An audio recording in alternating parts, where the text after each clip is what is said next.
ห็ดเด้อพี่น้องเห็ดขาวนะคะจานละ50 บาทพร้อมแกงนะคะก็เป็นผักหวานนะคะเห็ดนะจ้าอันนี้ในถุงนึงก็20 บาทนะคะทุกอย่างนะคะตลาดสดนะบรรยากาศตอนเช้าๆนะคะแม่สบายดีค่ะแม่ได้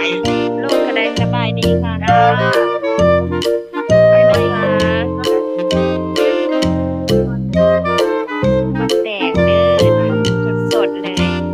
ผักที่สวนนะคะได้เป็นแซมคือเก้ากว่าเบ๊ได้เป็นแซมคือเก้ากว่าโอ้สุดยอดน้องเนี่ยค่อยบอกว่าไม่เบ๊เขาไปแต่สวนเดี๋ยวนี้ไปปลูกผลไม้ได้เดี๋ยวนี้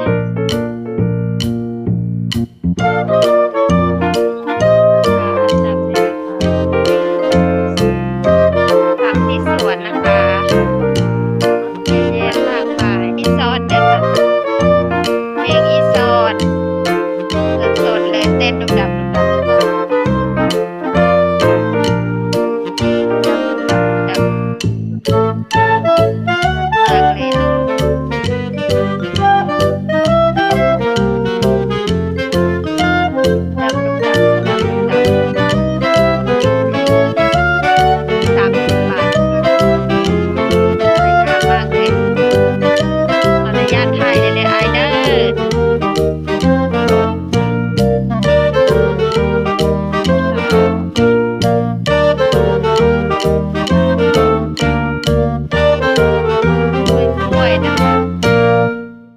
เรื่องกล้วย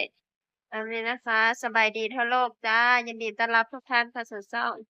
รจนาพารีวิวตลาดชาแนลนะคะวันนี้จะพาปุ๊กส่งอาหารทั่วไปนะคะสินค้าบ้านเฮ้านะคะสุมสดนะคะเบิ้งโตแมงขี้ซ้อนนี่รุมดำรุมดำรุมดำรุมดำเพิ่นใส่โฟมแมงดาเลยรุมดำรุมดำรุมดำเลยพี่น้องใหญ่มากเยอะด้วยรุมดำรุมดำรุมดำพักแค่ว่านะคะประมาณนี้นะจ๊ะยินดีต้อนรับทุกท่านด้วยค่ะเด้อใครเข้ามาแล้วน้องรถขอคนละ1 ไลค์1 แชร์1 ซับ1 กำลังใจนะเป็นกำลังใจให้น้องนะคะ ขอบคุณที่ไม่ข้ามทุกขั้นตอนนะคะ มาร่วมเดินทางไปกับน้องรถได้เลยนี่ก็เป็นสินค้ามะเขือเทศเพิ่นปลูกเองด้วยค่ะนะคะ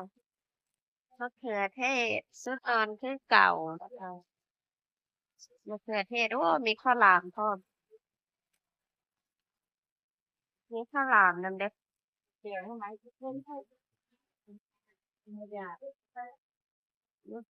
จ้ะทุก100 เหรียญจังได้ บ่แม่นว่าได้ทุกเดือนข้าวหลามนะคะถุงละ50 บาทบ่นี่ข้าวหลามหรือว่า100ข้าวหลามข้าวกล้ำเด้อพี่น้องเนาะข้าวหลามบ้านนอกน่าทานมากเลยนะคะอันนี้ด้วยค่ะ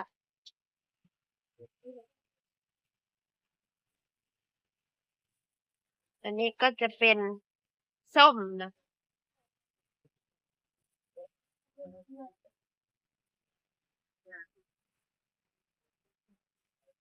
เอาไปแกงส้มหมากมะลุมนะคะเพิ่นแกะให้เรียบร้อยมักแต่งบ้านเฮาเด้อนี่มักแต่งขาวถุงใหญ่มากเลย20 บาทบ่นี่เท่าไหร่นี่เบะปาด20คือหลายแท้จักลูกนี่เอาไปพัดกินเนาะ2 4 5ได้5 ลูก20 บาทเด้อพี่น้องมะเขือเทศกับสดๆจากสวนเด้อค่ะปาดมะเขือเทศกับ20 บาทบ่คือหลายแท้หลายขนาดเลยแม่นบ่เนาะมะเขือยำปลูกเอาเองเด้อพี่น้องสินค้าชนบทนะเนี่ย จ้ะ สิ ย่าน ค้าบ้านเฮาอีสานบ้าน ฮอ เฮา ดย่างน่ะบ่ข้างหลังน่ะบ่ เนาะเอาไปตำกินกับ จ้ะ ปิ้งปลาขาวนี่สุดยอดเด้ จา นี่ นหน่อยอ้วนๆน่ะเนาะ อวบๆเลย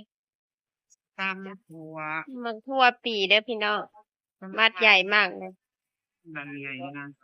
10 บาทแม่ทุก มัดละ10 บาทหนึ่งเบะเอาไว้เมื่อตำไหม ยายสิเอาอยู่ถ้าน้องยายอยาก ตัวในนั่นใหญ่ดีงามดี ตัวที่จะ มัน จำ คนละหน่วยนะบัดนี้เนาะ อันนั้น นี่นะคะพี่น้องมัดละ10 บาทเองถูกๆเลยนะคะ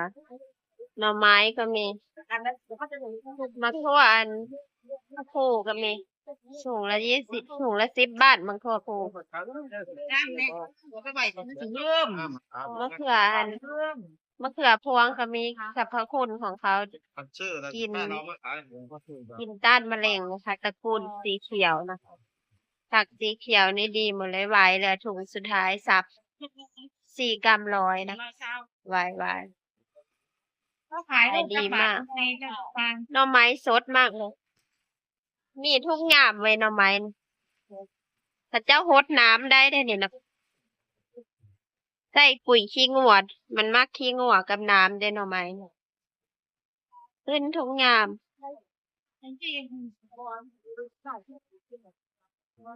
มีทุกอย่าง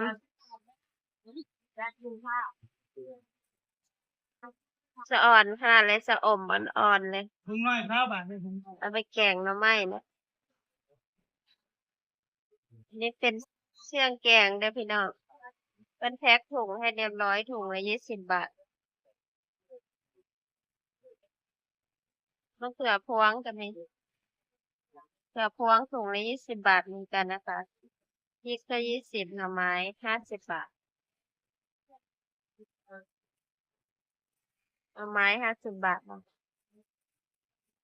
50เลยมื้อนี้แม่ค้าบ่ค่อยมาเนาะแม่ค้ามาสายมื้อนี้หน่อไม้นะคะ หน่อไม้ต้มเพิ่นเผาแล้วก็มาวางไว้แกะป๊าดหวายแล้วงามขนาด4 กรัมร้อยนะเนี่ยหวายสวยมากเลยอะเอ๊ะหน่อสดนางหน่อสดนางนะคะ น้ำอ้อยถุงละ10 บาทกระเจี๊ยบกินต้านมะเร็งกระเจี๊ยบใครเป็นมะเร็งต่อมน้ำเหลืองกินกระเจี๊ยบเยอะๆนะพี่น้องดีนะคะ กระเจี๊ยบประมาณนี้นะคะมาร่วมเดินทางไปกับน้องรถได้เลยแม่ค้าไม่ค่อยมีนะคะ ตอนเช้าเขามาสายป้าทักที่ผมเลยผักขี้ผมแกงแซ่บปลาข้อเนาะละ20 บาทขายเป็นจุกได้ดิพี่น้องจุกละ20ขายไข่แดงผู้ใดมาแกงกินหอมซอยมาเด้อค่ะผักขี้ผมผักขะแยงแกงใส่หน่อไม้แกงใส่ปลาหอมห่อให้เรียบร้อย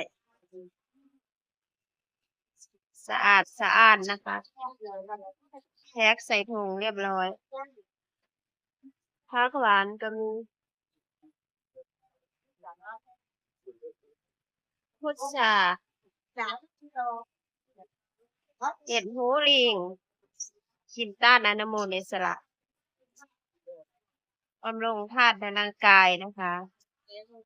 เด้อพี่น้องไก่บ้านมันเลยไก่บ้านเฮ็ดหนังเข้มนะคะ ประมาณไก่บ้านนะคะขอบคุณที่รับชมนะคะพี่น้อง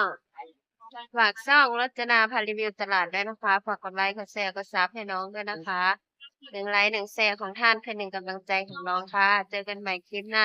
และคลิปต่อๆไปค่ะว่าน้องรถจะพาทุกคนไปรีวิวตลาดอาหารการกินที่ไหนบ้างนะคะ ก็จะประมาณนี้นะคะ สินค้าชุมชนนะคะบ๊ายบายเจอกันใหม่คลิปหน้าค่ะสุดท้ายฝาก